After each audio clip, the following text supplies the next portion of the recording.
Hey everyone, today we're going to go over one tip for every Legend's ultimate ability so you can simply win more of your engagements or understand how to better counter every single Legend you go up against. The biggest thing you can possibly do with Season 15's Catalyst is to understand and use the visual obstruction of her wall and use it to your advantage in an offensive manner. This is done by poking in and out of her wall and dishing out damage to your enemies while they seemingly cannot tell where it is coming from. Doing this will allow you to peek while standing in the ultimate, fire some rounds, back up, and then do this again, but looking through in a different area. You do need to really note that this really only works when enemies are closer to the wall than further away, as anyone that is further can more easily line up on you. Everything with Vantage's ultimate ability really comes down to her offensive power to open engagements or prevent enemies from advancing on your location. The biggest thing you can do with Vantage's ultimate sniper rifle is to try and prevent enemies from seeing the line that indicates you are aiming in their direction. Not doing this nearly always causes enemies to take cover, which is not what you want to do when you are starting off an engagement because the element of surprise is huge. You can better hit your enemies by simply lining yourself up appropriately with other items that are much closer to you than the enemy. By doing this, you can point Vantage's sniper right at a wall or other objects that are near that enemy's location, but not necessarily revealing you to them.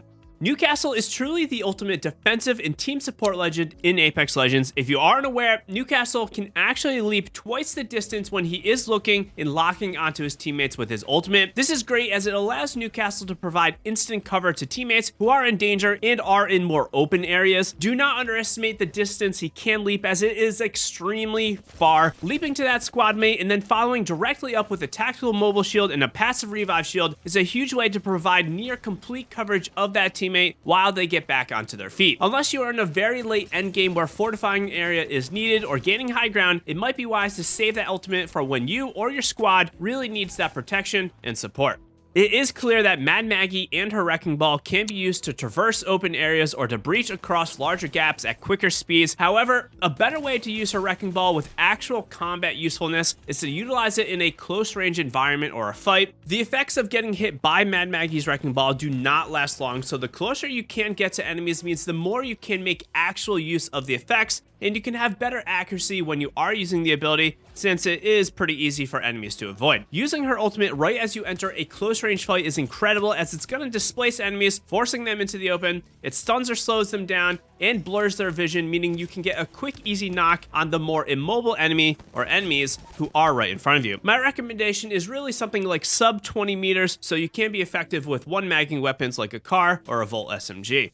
Season 11's Ashe ultimate or phase breach is pretty linear as it's basically just activate, point, and let it rip. Because it is so simple, there's not a ton to really know when it comes to secret tips, but my favorite way to utilize the ultimate is to completely juke out enemies by dropping off of high ground while the ultimate is in hand, and then retaking high ground or retaking another position of power. This makes Ashe's ultimate more like a get out of jail free card, and saving it for when you really need to rapidly reposition out of danger is one of the best ways you can use her ultimate and make a counterplay. Seer is somewhat similar to Ashe as you can basically just toss his ultimate and then you can forget it. When approaching a building, having it outside or on the roof works great, and if you are getting pushed while in the building, placing the ultimate down on the opposite corner of a room where you and your teammates are is going to be key, as enemies need to either look at you to engage you or they need to look away from yourself and shoot the ultimate to destroy it. Either way, this is going to be a win-win scenario and you should easily be able to take care of the enemies. A second tip I can give is to save Seer's ultimate for post-fights and third parties if you know for sure that you can clean up that initial fight without any troubles. This is going to greatly increase your chances of surviving, as the ultimate alone can deter enemies from pushing in.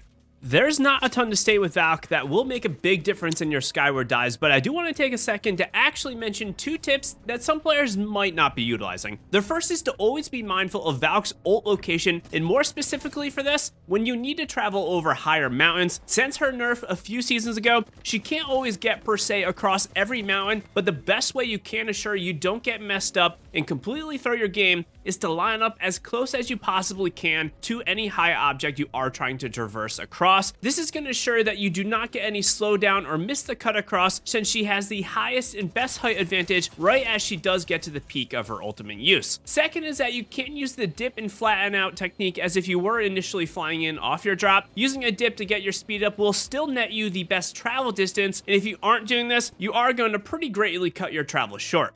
Fuse's ultimate motherload can be absolutely killer when you are able to trap enemies, but more times than not, players are going to simply just walk out as it's getting placed or just jump over the flames, really making Fuse's ultimate a non-factor in this environment. Because of this, one of the best way to use Fuse's ultimate is to treat it more like a massive grenade of damage that you are firing at enemies in close range. Using the ultimate indoors or as you are pushing enemies in a close range engagement can be beneficial by both causing massive damage and you are forcing enemies to move, which both lets you get positioning and momentarily forces them to stop fighting you. Horizon shines with her passive movement and tactical lift, and oftentimes her ultimate black hole is simply forgotten about, which is understandable. The black hole can be quickly destroyed, and really, if you are dumping it right on enemies, you only have a brief second where the ult is actually going to be useful. Because of this, timing and more specifically placement is absolutely key. The best way to use her black hole and have a huge amount of success with it is to place the ultimate where enemies can clearly and not easily see or get to it. My preferred method is either on the roofs of buildings or on the outside of a wall, so it continually sucks up those enemies into the wall and they have a very hard time getting away or handling the ultimate. This lets you come in with some easy shots on those less mobile enemies, or you can pair it up by tossing a grenade inside the enemy area. Rampart. She's come a long way since her days of the Season 6 release where she was pretty weak, but the big tip for Rampart's ultimate is actually a simple and sleeper one, and this is that you can get partial refunds from her ultimate if you are still carrying it around in the mobile form. This means if you do shoot some rounds and the enemy team dies quickly, or if you are almost out of ammo, you can simply press left on your D-pad for the controller warriors out there to refund the extra rounds. It's small, but this does mean you don't have to waste part of your ultimate by putting it on the ground every time just to have her ult start recharging. We have a lot more to discuss, but I do want to give a quick shout out to the members of the channel. Those of you that went above and beyond to support myself and the content I produce, I greatly appreciate it. If you are looking for some exclusive perks, want to be highlighted on my channel homepage, and you want to support me even further, consider joining and becoming a member. I think it's worth taking a second to give a general tip that applies to many ultimates in Apex Legends. This is that you can watch the ultimate percentage on the bottom of your screen to tell when many ultimates go away. Unless you have a gold helmet on, these ultimates will disappear at the same percentage every single time. This does apply to legends such as Wraith's Portal and Fuse's Motherload. Learn these various percentages so you can better understand when your ultimate is going to wear off. A continual sleeper for the resident loot queen is how to find out exactly where loot is located in Loba's ultimate. This is simply done by pinging an item in Loba's ultimate that you want, backing out of the ultimate, and then looking at the ping icon. Once you are here, you can just hold your ping button and a gray line will go from Loba's ultimate directly to the item on the ground. This can in particular be useful if you are trying to locate specific gray or blue items that Loba cannot see with her passive, and if you do want to get more than 2 items from her ultimate. A bonus tip is still to be utilizing her ultimate when you are running away from enemies by blocking doors, as this can make a huge difference in your fights when every second of space matters. Revenant remains unchanged for quite some time now, over 18 months to be exact, but the biggest sleeper tip I can give to anyone in a Revenant death totem is to always be carrying a thermite grenade. There will be times where good players will simply try to drag you out in your totem, as getting caught and stuck on low health when you are in death phase and it does go away can be an instant death sentence. Having a thermite allows you to throw it at your feet and get a quick reset without your timing going out and the enemies getting the upper hand. Season 3's Crypto is absolutely one of the more unique legends in Apex, and his ultimate EMP is no exception to this. Players for quite some time have been sleeping on his offensive power capabilities ever since he did get the buff to his drone to send it out remotely. It's a bit weird recommending a tip for his ultimate since really it does rely on his tactical drone, but as we all know, Crypto is the passive and the drone is the legend. Sending out the drone remotely to aggressive EMP is one of the best ways to make quick work of squads. All you really gotta do is send the drone forward, take a few steps back, all while the EMP is activating. Doing this properly not only gets you some damage on enemies, it lets you tell their shield rarity, their health status, and generally how many enemies you might be about to fight. There's a ton of information and usefulness all packed into one singular ability. Watson's Pylon has seen a handful of iterations throughout Apex Legends lifecycle, but one of the best things for the Pylon right now is its healing power. Dropping a Pylon right as you clean up a fight, or if you need to get a revive off, is a great way to immediately start healing the squad. It's also going to stop any third-party grenades coming into your area and getting a re-knock on your teammates. I'd use the Pylon as frequently as you can, and be sure to hold on to ultimate accelerants so you can do this. Our tip for Octane revolves around healing on his launch pads. If popping any sort of healing item, wait till 2 seconds are left on that said healing item. If you take the pad at 2 seconds left, you can still get a clean double jump in there, and you're going to maximize your pad efficiency while you're healing. There are a lot of ways to use our favorite Bamboozler's ultimate life of the party, but the big one that can work out well is the reshuffle technique. This has some cons, but basically this is done by popping Mirage's ultimate and then running back into the center where the clones initially spawned. This causes all of the clones to bunch up, and then you can reshuffle or remix them by running out at an alternate angle. There's a couple of really big things to know when you are doing this, and it's definitely situational. You can't do this every time. For one though, you can't actively being shot at when you are going to the center of that reshuffle. It's easy for enemies to track the damage numbers, and they're going to continue to be able to damage you if they are actively firing at you. You want to wait for them to reload or take a step back. Second to this is that it's critical for you as Mirage to have solid timing and movement, as you do not want to run in a straight line through the origin of the clones. You will need to re-angle and exit the center at a different angle. It's easy to practice this in the firing range. Do it a few times and you'll have it down in no time. For Caustic, there is really not a whole lot to know about his ultimate that has not already been figured out. The gas grenade ability is simply just toss it on the ground and let it rain. The big thing to know, both as Caustic and the enemy, is that truly there are little to no ways to counter the gas grenade outside of just walking out of its range. With this in mind, you will find it best to use the ultimate to force enemies to get off of high ground and then take their positioning, since they more or less have to get out of that gas or they will die. Always have this positional awareness in mind when you are about to use the ultimate. The most basic use of Bangler's ultimate is to apply some pressure, do some damage to enemies, and make a move while they are stunned or scattering. Bangler's kit is pretty old at this point, much like many other legends. The best tip I can give you is to also be utilizing her ultimate as a retreat method. Dropping the ultimate at your feet or slightly in front of you in the direction you are moving will allow you to run with the dropping rockets and let anyone that is chasing you get stunned and damaged, or force them to back off. This means you're going to have the full capability to get a reset in your squad's health, or make a counterplay by turning around and holding those enemies that might be chasing you in your rockets as they are getting stunned and damaged. If you guys are enjoying the video or you just want to support me, do me a huge favor, hit the like button. I appreciate it.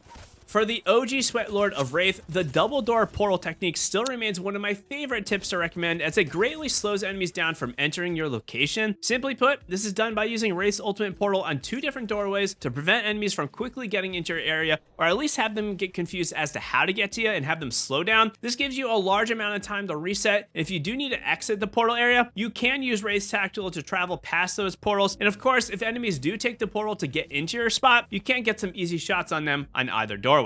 There's not a ton to know about Pathfinder's zipline. You point it, you use it. A big tip and recommendation I can give though is to not be afraid to use it for shorter, quick travels. If you need to get to a roof quickly without climbing, or if you are trying to rapidly escape from someone and your grapple is on cooldown, you do not always have to use the zipline to get massive distances, as it does come back pretty quickly. I have a very unique tip for Lifeline's care package, and it is to use it to get gold armor, but for a very specific reason. Since the care package continually gives you better gear, you can assure yourself that a gold armor is going to come in eventually. Knowing that this gold armor is coming in, you can run a Sentinel sniper rifle, as you are going to be able to charge it up with a singular shield cell, since you do have the gold armor on. This way, you're going to have a more or less guaranteed or a decent path to farm damage that is not the typical G7 spam. It's not always the most useful combo, but sometimes having an alternate playstyle can be greatly welcomed. This combo is also going to let you dish out those big care package healing items that you get to the squad, since you as Lifeline need shield cells to get that single charge up of the Sentinel, and you do have gold armor. This makes it a win-win for the entire team. One of the most deadly ultimates in all of Apex is still going to be Gibraltar's defensive bombardment. A massive tip for this is to pair it up with Gibby's dome shield as well. Using both of these at the same time can allow you to apply pressure with the ultimate and then push directly into the middle of that falling bombardment by protecting yourself with the dome shield. This can allow you to create space, get positioning, or revive a teammate who may have some enemies on them. This combo of the ultimate tactical does need to be in your mind, but be sure to really save it for when it counts, since Gibby's ultimate does take forever to charge. For the Hound, a big PSA and tip is to not get caught in a trap or having an over-reliance on scanning when you are in Bloodhound's ultimate specifically, at least to the point where you're not just doing nothing till a scan is up, or you're over-prioritizing scanning when you should be moving and grooving and gunning enemies. Don't become so hyper-focused on the scan. It's great and it's needed, but Bloodhound's ultimate is all about that speed and power, so be sure to take some fights. If you're looking for even more ways to improve your Apex skills so you don't suck at the game, check out this video right here. You won't regret it. Hit the like button if you enjoyed, sub for more, and I will see you in the next one.